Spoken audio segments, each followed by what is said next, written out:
கோவை மாவட்டம் அவிநாசி சாலை சின்னியம்பாளையம் பகுதியில் முன்னாள் அமைச்சர் எஸ் பி வேலுமணி தலைமையில் அதிமுக தேர்தல் அறிக்கை தயாரிப்பு குழுவின் கருத்து கேட்பு ஆலோசனைக் கூட்டம் நடைபெற்று வருகிறது. இதில் முன்னாள் அமைச்சர்கள் நத்தம் விஸ்வநாதன், பொன்னையன், ஜெயக்குமார் உள்ளிட்டோர் பங்கேற்றுள்ளனர். இதுகுறித்த கூடுதல் விவரங்களோடு இணைகிறார் எமது செய்தியாளர் அருண். வணக்கம். விவரங்கள். வணக்கம் மாசினி. அதாவது அதிமுகவினுடைய தேர்தல் அறிக்கை தயாரிப்பு குழுவானது கடந்த 5ஆம் தேதி முதல் தமிழகம் முழுவதும் மண்டல வாரியாக சுற்றுப்பயணம் செய்து அங்கு இருக்கக்கூடிய அந்தந்த மாவட்டங்களில் இருக்கக்கூடிய குறைகளை கேட்டு தேர்தல் அறிக்கை தயாரிப்பு பணியை மேற்கொண்டு வருகிறார்கள். அந்த அடிப்படையில் தான் இன்றைய தினம் கோவை சின்னியம்பாளையம் பகுதியில் இருக்கக்கூடிய பிருந்தாவன் ஆடிட்டோரியம் என்ற ஒரு தனியார் அரங்கில் இந்த கூட்டமானது நடைபெற்று வருகிறது.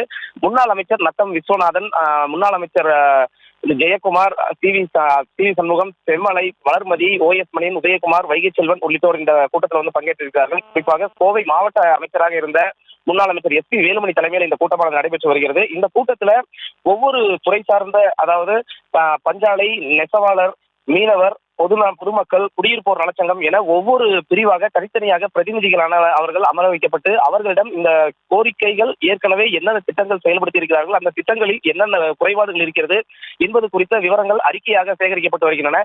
இந்த விவரங்களை கேட்ட பிறகு இந்த அடிப்படையில் தேர்தல் அறிக்கை தயாரிக்கும் பணியானது துவங்கப்படும் என்று தெரிவிக்கப்பட்டிருக்கிறது. ஹாசினி, விவரங்களுக்கு நன்றி அருண். செய்திகளை உடனுக்குடனும் துல்லியமாகவும் தெரிந்து கொள்ள சப்ஸ்கிரைப் பண்ணுங்க.